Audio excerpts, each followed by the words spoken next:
Good morning, everyone. I'm afraid to say that it's clearing up because I don't want to invite the rain to come back, but hopefully everybody is comfortable. Thank you so much for joining us as we gather to acknowledge our collective loss as a nation. I'm Dana Bash, and I will serve as your host on this solemn day for the opening ceremony of In America, Remember. I first want to thank the talented musicians joining us today, the String Queens, who provided us with that beautiful prelude, and the Jason Max Ferdinand singers. You're going to hear from them later in the program. Thank you for sharing all your gifts with us. So for the past 18 months, our lives have been spent in uncertainty and in turmoil as we navigated this unprecedented global pandemic.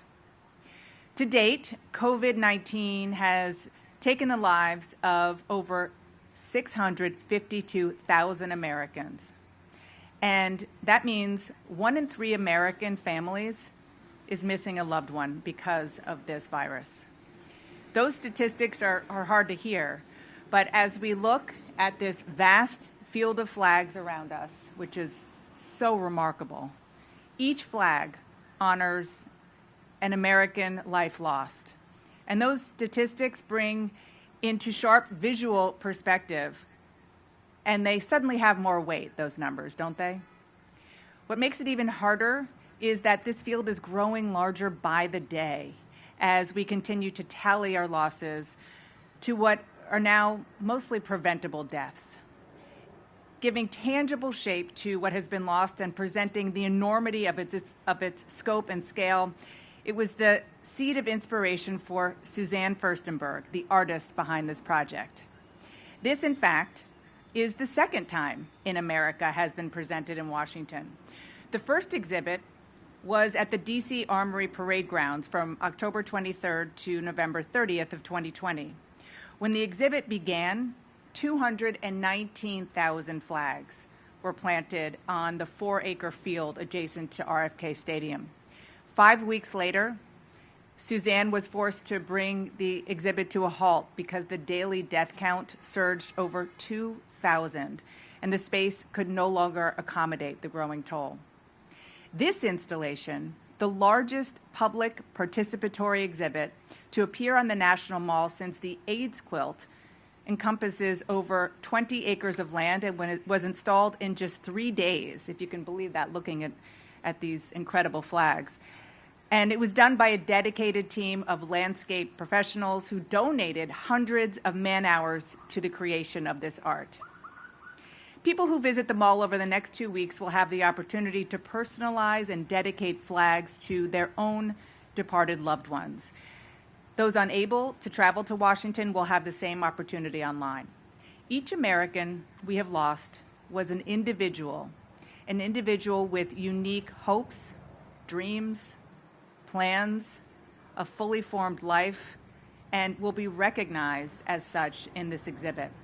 So with that in mind, it is now my distinct honor to introduce the artist of In America, Remember, Suzanne Brennan Firstenberg.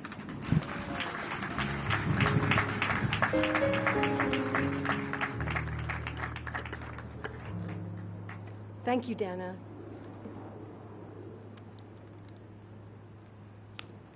You know, I am no longer the artist who created that art last fall. I'm not. Outrage, pure outrage, caused me to create that art. I was outraged at the devaluation of the lives of the elderly and lives of color. I was outraged that the deaths of our loved ones could become just a statistic. That outrage drove me to buy 250,000 flags before I had any place to put them. Thank God for Mayor Bowser and her administration. They did come through for me on that one. Thank you, thank you. That outrage has changed. It's become slowly extinguished. And I can't say that optimism takes its place, because I, like you, watch the nightly news, right? But I do have a sense of growing reassurance that we're going to get out of this, that humanity will win out in the end.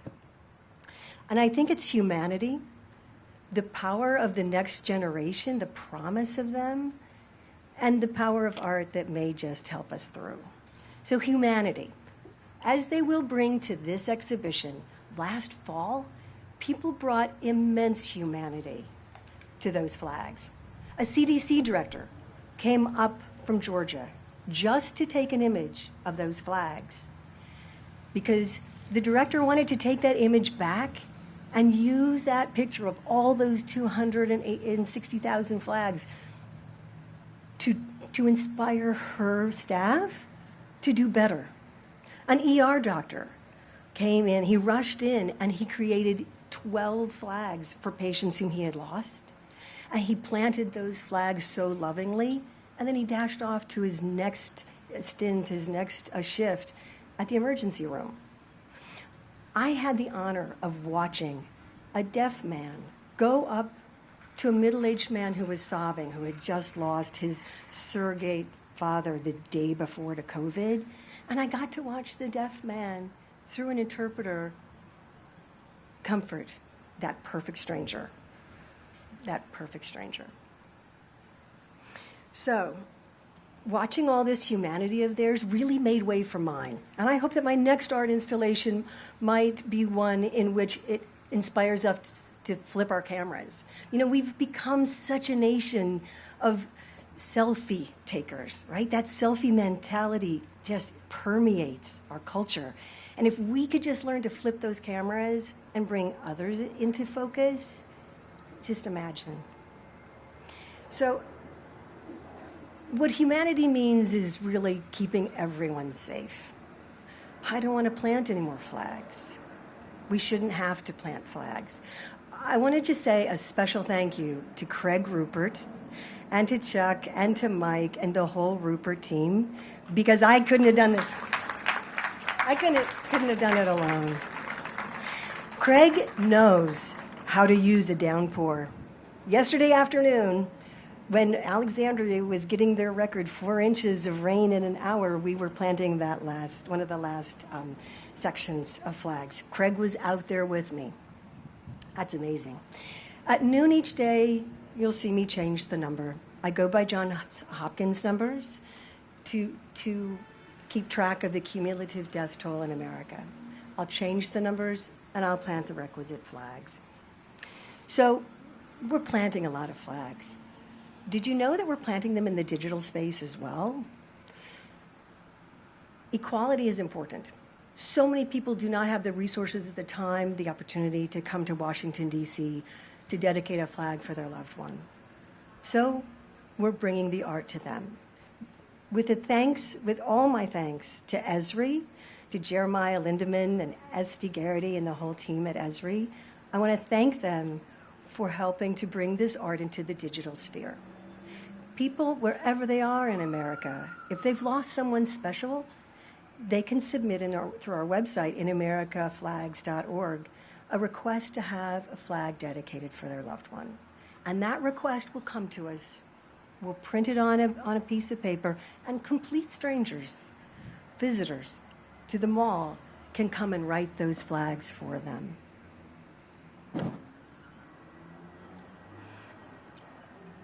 That's the digital sphere. This is the physical one. And I just want to give a shout out to GW University, because the faculty and staff there at GW, the faculty and students are helping to provide that critical link between the physical and the digital. They are going to be geolocating every dedicated flag in this art installation so that people around the country can see the flags that they requested, and so that everyone around the country can honor each other's loved ones. I want to share with you one quick story from last fall. One of the most poignant moments for me in that art, I was straightening the flags, as an artist always wants to do, keep them straight. And I saw in the distance, I saw a mother. She was walking very purposefully through the flags, a rather quick pace, and she was being followed by her daughter, a little 4 or 5-year-old. And this this young girl kept saying to her, "Mommy, Mommy, wait, there's too many flags. There's too many flags. Mommy, wait, too many." 130,000 children in the United States have lost caregivers. You know, we are dealing day to day with how to manage the pandemic. It's the kids, though, that are going to take this with them for a lifetime. This is the baggage they're packing for their trip, right? Just a quick aside. Just as we were closing things for the pandemic, when the pandemic was first beginning, I was just finishing up the 7th installation of an art series called The Empty Fix. The goal of that series is to decrease the stigma surrounding drug addiction. To create that art, I traveled to 24 different states and interviewed hundreds of people who were suffering or recovering from drug addiction. And you know what they taught me? They taught me that at core, many, many people who suffer drug addiction have been made vulnerable because of psychological injury. We as Americans spend over $1 billion a year keeping our children physically safe. I mean, think about it. Open up the closets, the car seats, the booster seats, the water wings, the sports pads. We need to commit ourselves to their psychological safety. They have been devastated by this. One of the things we're doing on the In America team is we're providing lesson plans for teachers K through 12, so that they can help their students through this. This is compliments of a grant that was made by Lynn Brenner Ganick. She gave it to the American University School of Education, and there, 2 phenomenal educators have created these lesson plans. They're on the AU website, and they are on the inamericaflags.org website. These lesson plans will help teachers to guide their students in learning how to express their emotions regarding this pandemic. The lesson plans will also help the students learn to listen with empathetic ears to the stories of others. And at the end, they will be prompted to do what I've done, right? Use your art to express your emotion about this. Those artistic expressions will be available. They can submit them anonymously to our website. And ultimately then, on the website, you'll see a map, and you can click on an icon and see where a kid from Kansas or from Anchorage or from wherever has interpreted this art and how they have expressed themselves. That is going to be called The Pandemic Through Young Eyes, Art from the Next Generation. So, I'm an artist. Let me just take a moment to talk about art. Art has limitless opportunities because it can be interpreted in innumerable ways. So what that does is it takes the power of the art from the artist. The power is not in the hands of the artist, it is in the eyes of the beholder, right? So this art, you can interpret it in a multiple of ways. People will see it as data visualization, right? We have physically manifested each death so that we as a nation have a moment to pause and to reflect about what this says of us. Some people will see it in the most traditional sense as a memorial. What we are doing is we are recapturing the human dignity of each one of these people who have been compressed, who have been reduced to numbers. Taken holistically, this is a physical manifestation of empathy. It is time. We need a reminder of our shared commitment, not our shared commitment, no, but we all have a stake in this. We have a shared stake in our democracy, and hopefully this will give us a moment to pause and think about that. Art is not an elective. You may think it's an elective in school, but it's an imperative. We are all safely locked away in our ideologic echo chambers.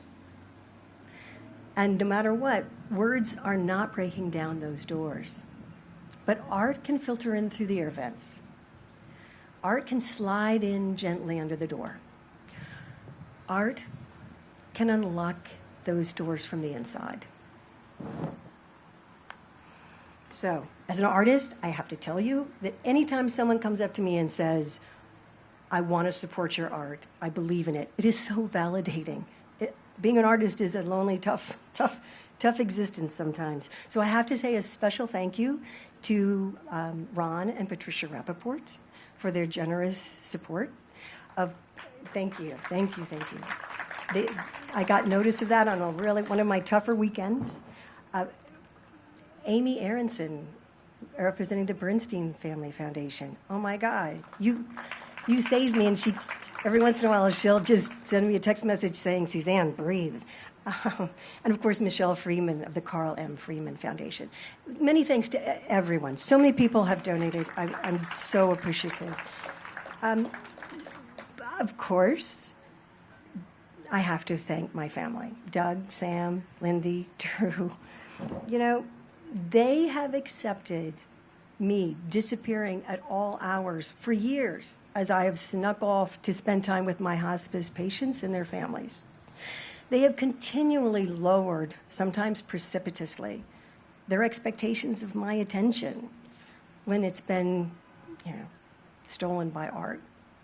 So I want to just say thank you, because you have my back. We all have each other's backs, and when we have each other's backs, we can face outwards and direct our attention thus. So thank you.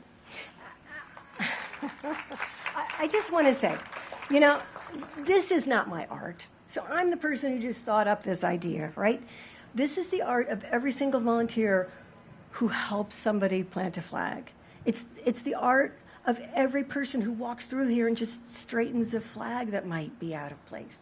It is the art of everyone who dedicates a flag. It's public art. It's our art. It is all of ours to mark this moment. So let me leave you with just a couple of quick requests. Please talk with strangers. We've gone around saying, "Oh my God, stranger danger." Please talk with strangers. As that deaf man did last fall, that's knitting community.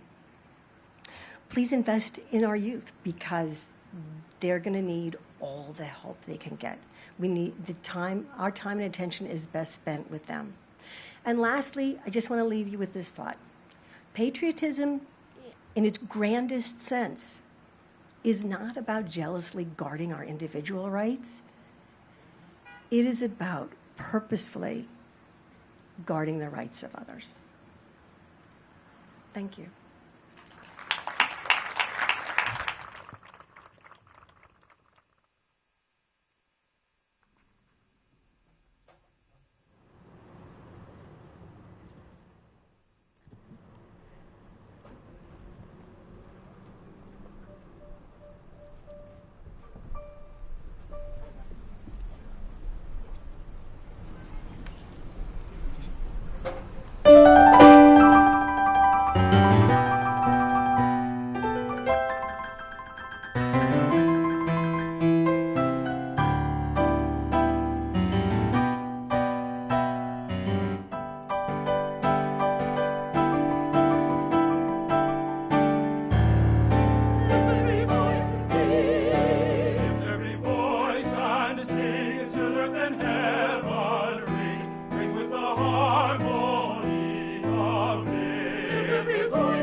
we met thee. Bless our hearts, struck when the wine of the world we were in.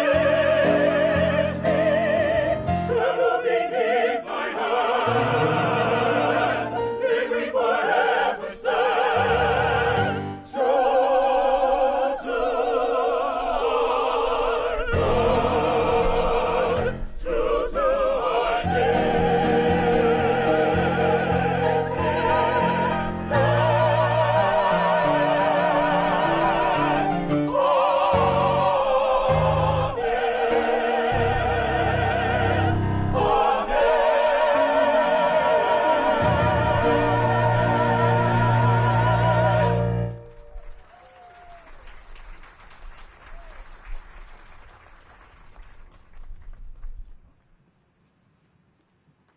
I feel like I need a second to breathe after that. Absolutely incredible. I don't think I've ever been this close to that much talent in my entire life. Wow. Thank you, Jason, Max, Ferdinand singers. Just no words. So, as we digest that, I want to introduce our next speaker, who made history in March when she was sworn in as the first ever Native American cabinet secretary. As the head of the Department of Interior, she leads an agency of over 70,000 government employees. It encompasses 11 bureaus, and it includes the U.S. Geological Survey, the Bureau of Indian Affairs, and the National Park Service. As secretary and as a member of Congress before that, she uses her platform to be a persistent advocate for America's indigenous communities. She's been a leading voice throughout the pandemic, encouraging COVID prevention and mitigation methods and delivering a consistent pro-vaccination message. Ladies and gentlemen, please welcome the 54th Secretary of the Department of Interior, Deb Haaland.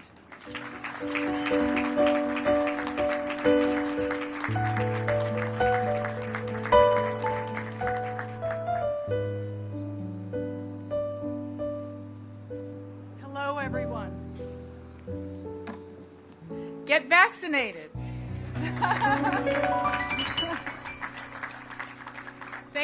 Thank you so much for that very kind introduction, Dan. I really appreciate it. It's lovely to be here with you and with all of you. And I agree, the talent is off the charts here. So Suzanne, there you are, Suzanne. Thank you for your vision. Thank you for your compassion, for your words today. Thank you for your heart. Thank you for creating this space for people to mourn collectively. Thank you also to all the volunteers who made this project possible and continue to ensure that people across the country can be a part of it. And of course, thank you to the National Park Service staff who always deliver.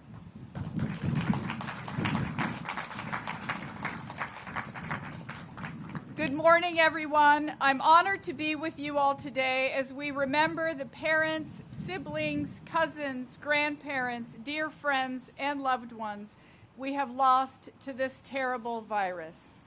A little over a year ago, I read an op-ed by Dr. Mickey McElia, a college professor, discussing the need for national mourning, not only for those who have died of COVID, but also for those they leave behind. At the time, fewer than 100,000 deaths had occurred. She argued that we didn't look at these deaths as a national loss. Loss is something we all experience because, of course, we're human.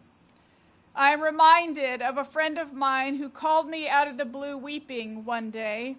He was crying because they had to bury his family member without the traditional ceremonies that he and his community practice because of the pandemic.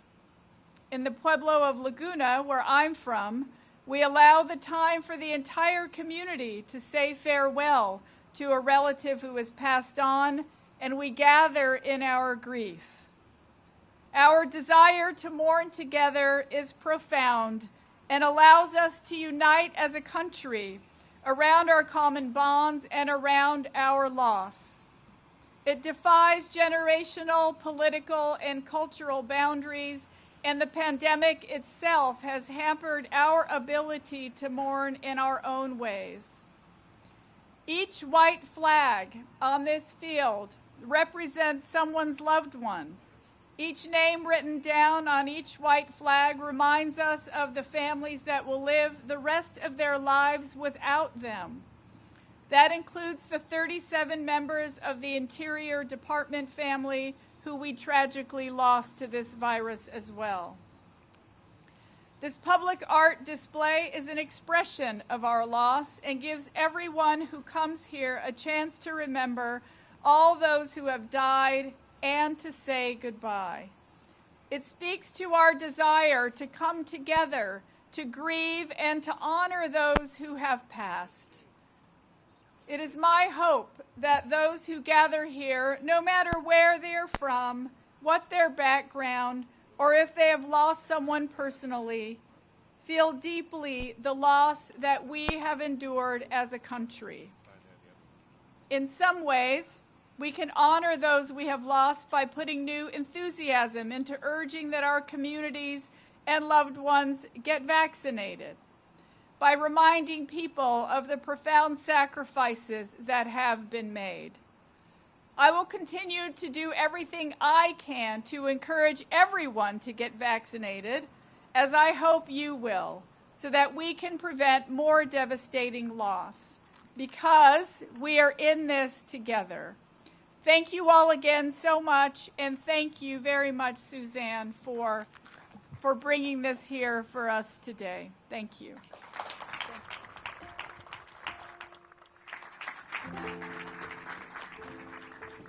Thank you, Madam Secretary. And I'm excited to now introduce our next presenter. He is an NAACP AXO Award winner and multi-poetry Grand Slam champion.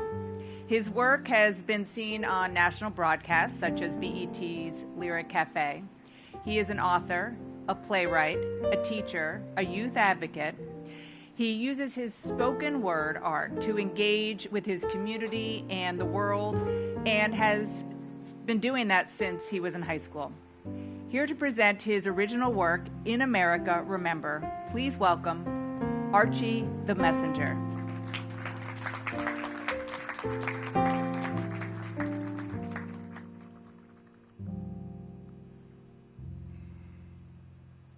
Good morning.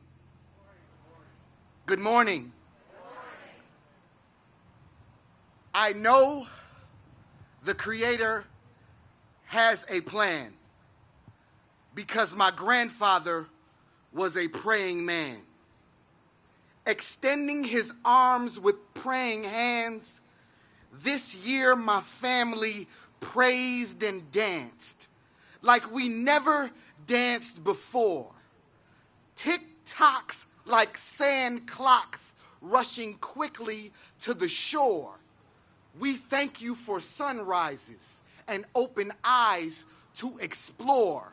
We count our blessings and our losses for today and many more.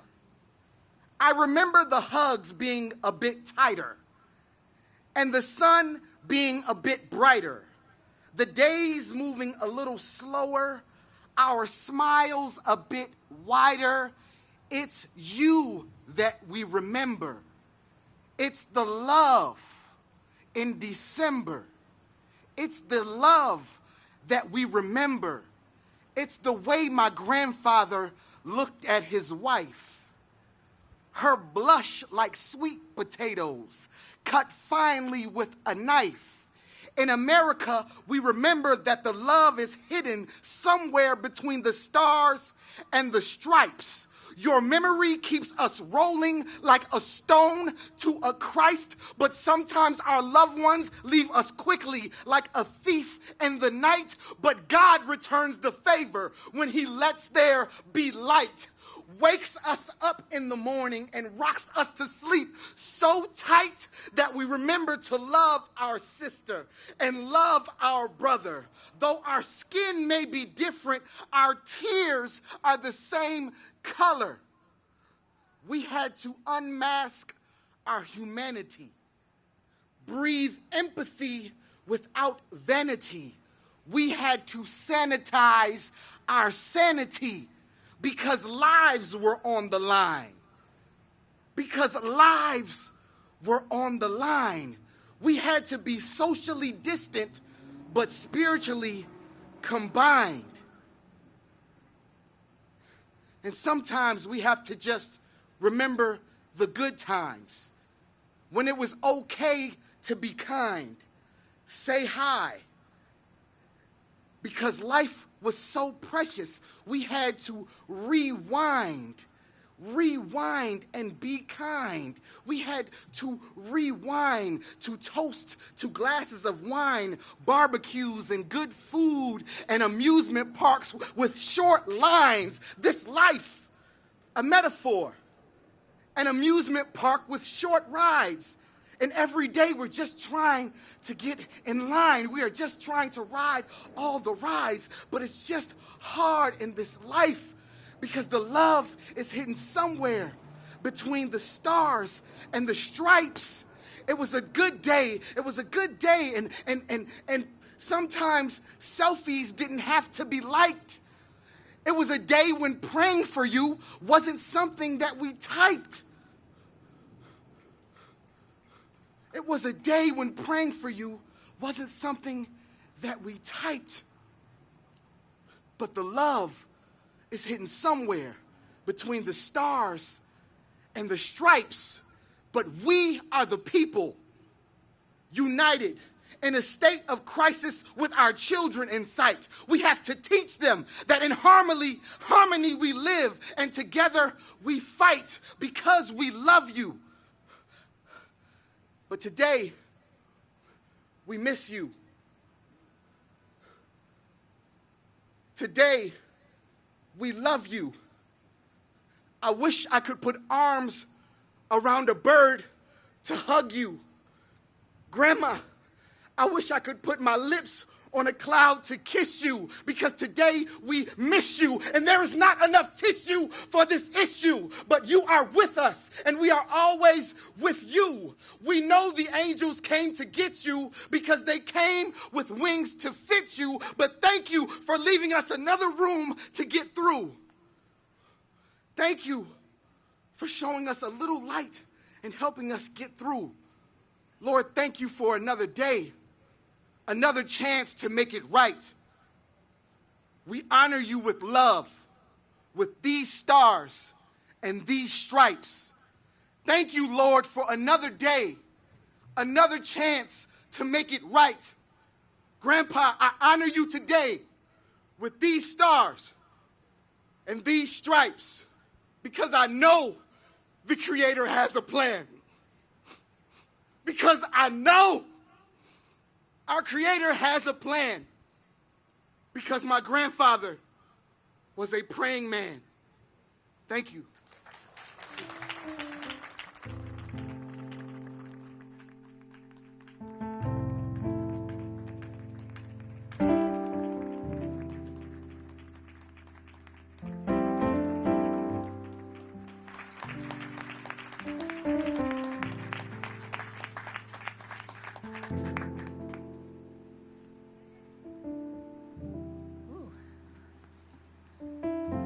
Catch your breath moment.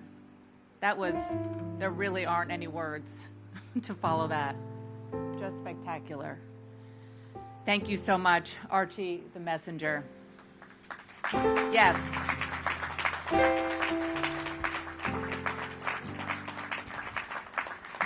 The love is somewhere between the stars and the stripes. Never forget that. In 2005, our next speaker was tapped to be the director of the Smithsonian's National Museum of African American History and Culture. And it was only a concept at the time. There was one staff member, no funding, or collections, or even a building site to speak of. And he embarked on an intrepid 11-year journey to bring the incredible museum that I'm looking at, and is right behind you all here. Take a second to turn around. That is certainly a stunning reality. and it's one of the most popular destinations here in Washington, D.C. In 2019, he was appointed Secretary of the Smithsonian Institution, the first African American to ever assume that role.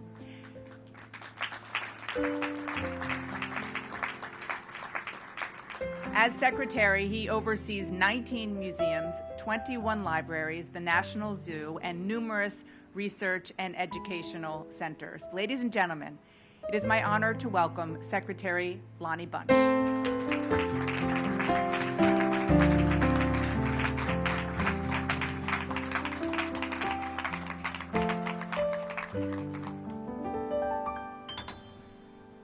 First, let's acknowledge what a sad day, but what a day of joy based on the poetry we just heard. Wasn't that spectacular? Today, we gather to commemorate lost colleagues, friends, and family. Looking across a vast sea of flags covering the National Mall, it's hard to avoid being overwhelmed by the scope of the continuing heartbreak of this pandemic. Sometimes the magnitude of a tragedy can become so great that it's just an abstraction. But these flags help us get our arms around the magnitude of what we've lost. They remind us of the lives beyond the numbers. In some ways, I keep coming back to the AIDS Memorial Quilt, which in my mind was one of the most amazing moments to help a nation remember and mourn. I hope that Susan's installation, which I believe will have the same kind of impact, because we need to remember and to mourn. Collectively, the flags are a sobering reminder of how much we've lost. But individually, they remind us of the importance of each life lived. The more than 6,500,000 people taken from us were ordinary and extraordinary. They come from all backgrounds, all faiths, from all ethnic and political categories. They're a cross-section of the nation. But candidly, standing in front in the shadow of the African American Museum, I'm reminded that so many communities of color were disproportionately affected by this horrible virus. And as I look at that building, it reminds me to make sure that those who were lost are never forgotten. Like many here, COVID took people close to me. And in my community, you say someone's name. So I say the name of William Gibson, who worked at that museum. I say the name of David Driscoll, an amazing artist and historian who changed the way we understand art. I say their names because they are more than statistics. They are people who loved and who were loved, and whose lives were transformative, and they've left a mark on us all. The National Mall, in some ways, is our greatest repository of collective memory, populated by numerous memorials and monuments celebrating significant Americans. But as essential as these monuments are, they tell an incomplete story. There are no memorials to survivors, no plaques detailing how communities suffered in the absence of their departed. It is up to historians, scholars, and artists like Suzanne to make sure that we understand this moment, that it is in context. This moment, this installation, helps to begin a period of us reckoning with that loss. By incorporating some of these flags in the Smithsonian's collections already, and in fact they're on display in the National Museum of American History, you will make sure through the Smithsonian that this will always be a part of our memory, of our landscape, and we'll remember this day, this installation, for as long as there's a Smithsonian. As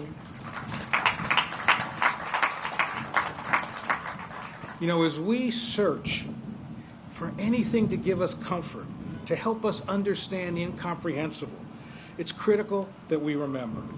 Because while acknowledging grief is the first step, by remembering the lives, not just who we've lost, but how they've lived, will help us cry, but it'll help us begin to smile and find hope again.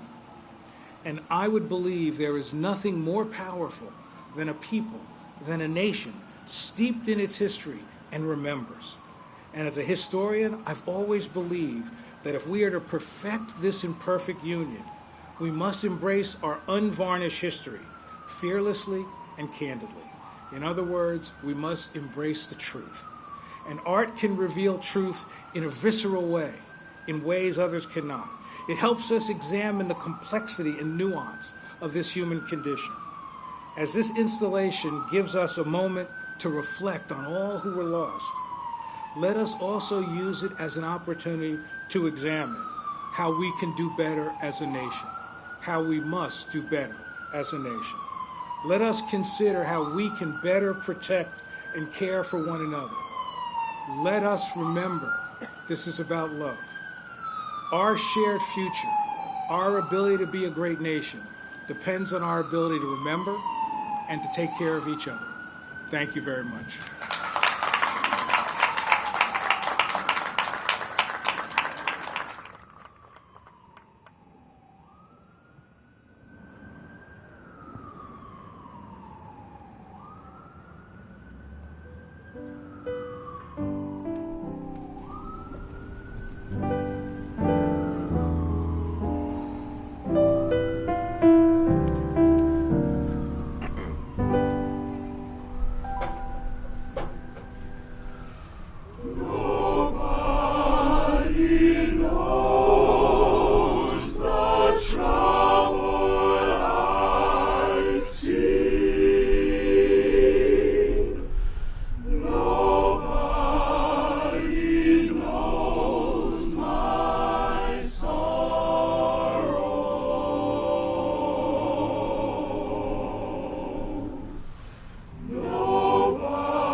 How did you get that high?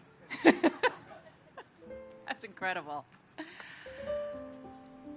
So it is now my pleasure to introduce our keynote speaker. Like so many mayors across this country, Muriel Bowser has been on the front lines of this pandemic. Leading any city means making really tough decisions every day, especially now, balancing the physical health, the mental health of DC residents, and the economic health of its businesses. Of course, unlike other mayors, DC has no larger state to support it. So she and the rest of the DC government were on their own in navigating the uncharted waters of the pandemic. Even after suffering the heartbreak of a COVID-related loss in her own family, she stayed focused on the people she represents in the nation's capital.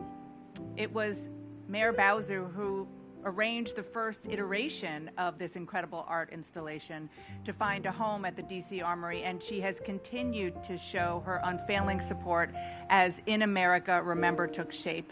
We are pleased to have her with us today. So ladies and gentlemen, please welcome the Mayor of Washington, D.C., Muriel Bowser.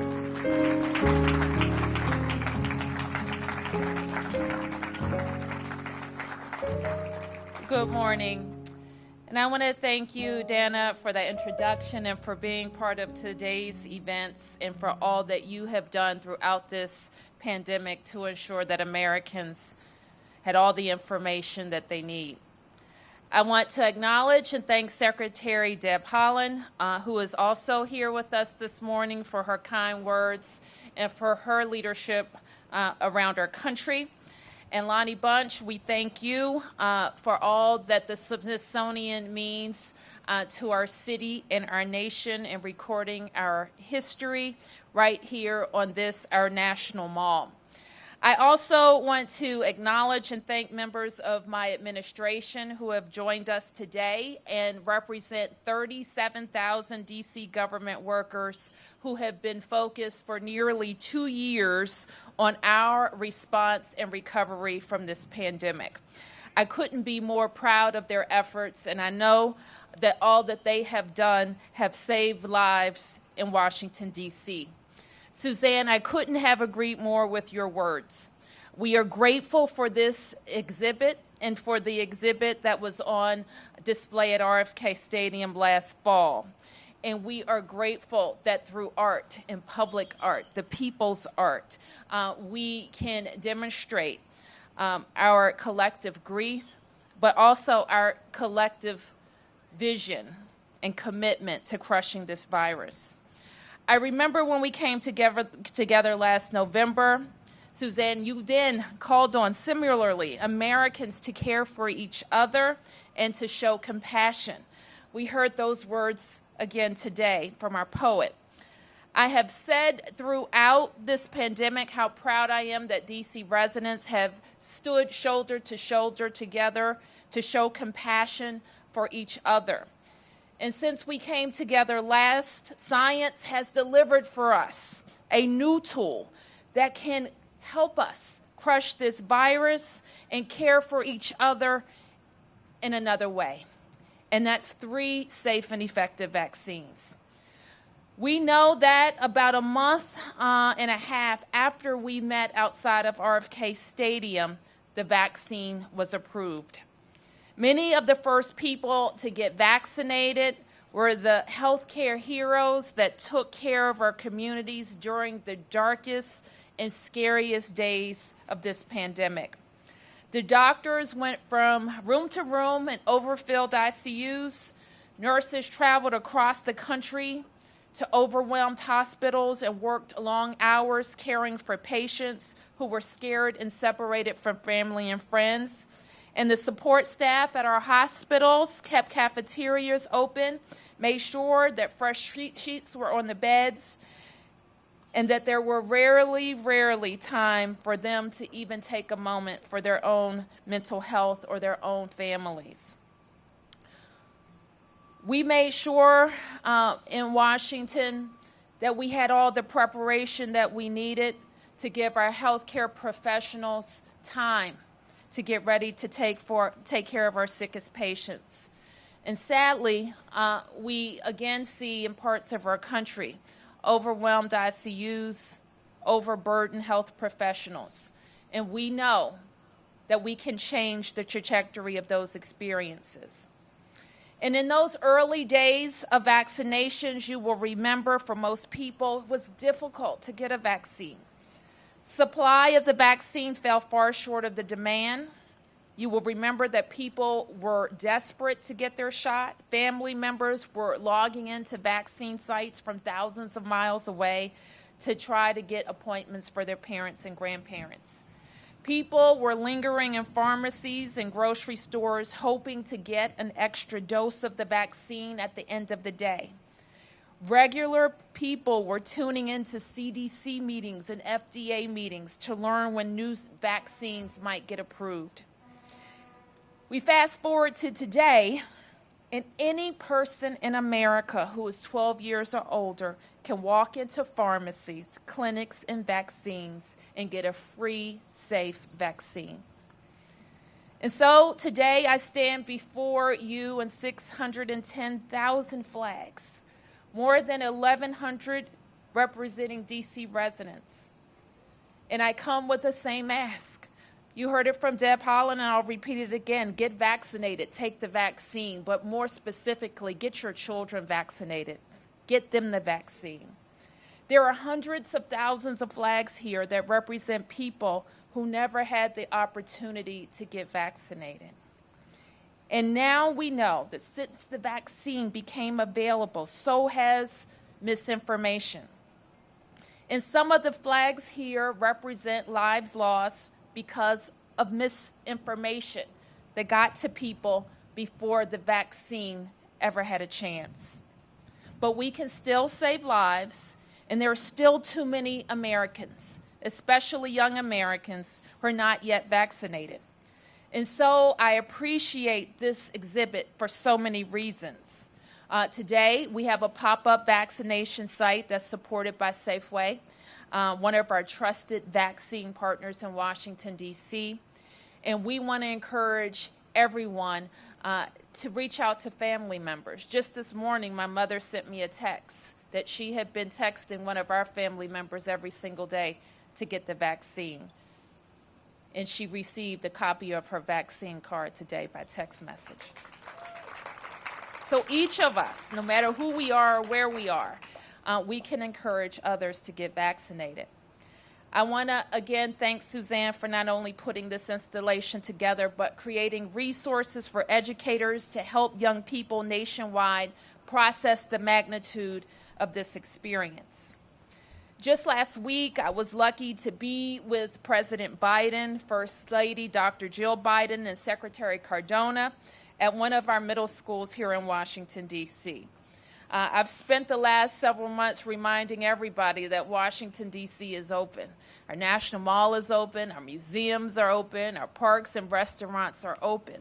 And we've been able to do that because D.C. residents and our businesses have made tremendous sacrifices to allow us to bend the curve.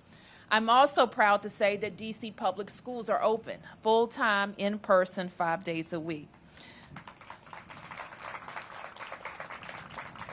Last week, President Biden went to Brooklyn Middle School, and I shared with the kids something that I didn't think my own staff knew who was helping in the organization, that I went to that school, to Brookland.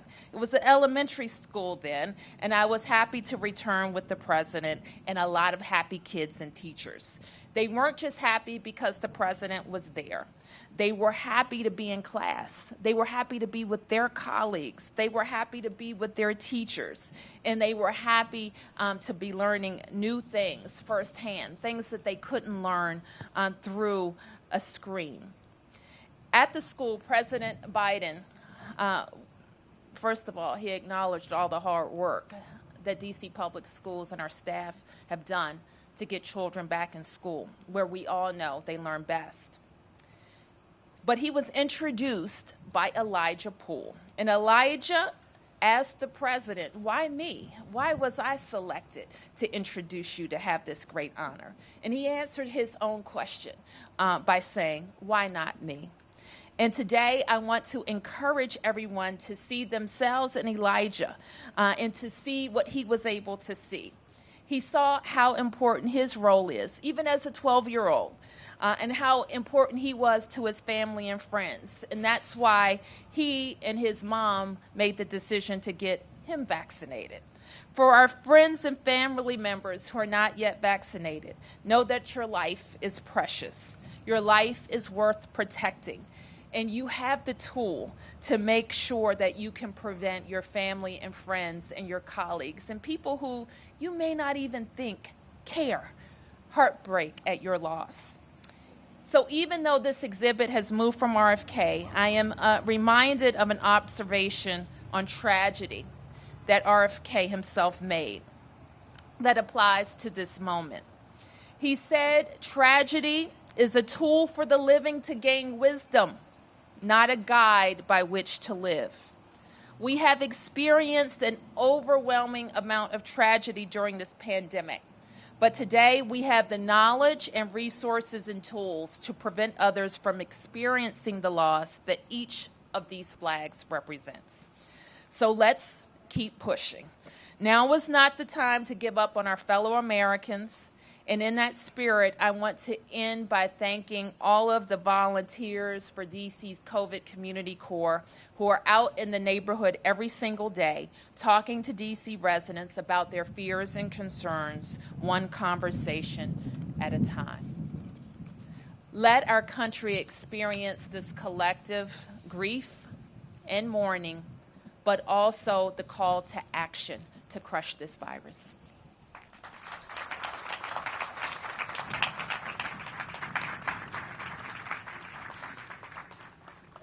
Thank you so much, Mayor Bowser. And thank you to all of the speakers and the performers you've heard this morning.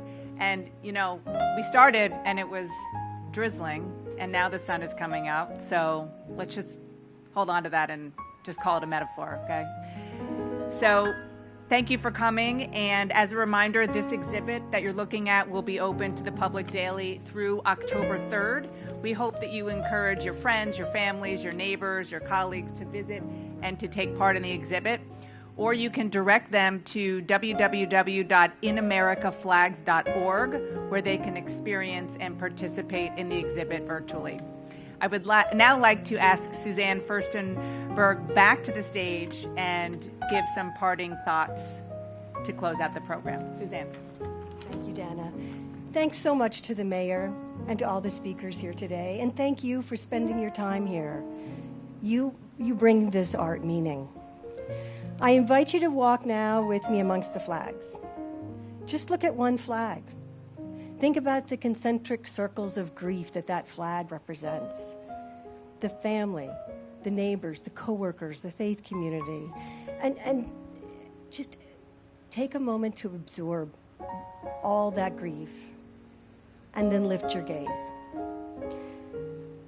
This is a moment for us all to pause and reflect on what this slow motion tragedy that we are living. But you'll look across the field and you'll see other people doing the same thing. Because as other speakers have said, we are all in this together. So please do join me out in the flags as the Jason Max Ferdinand singers sing us out. Thank you.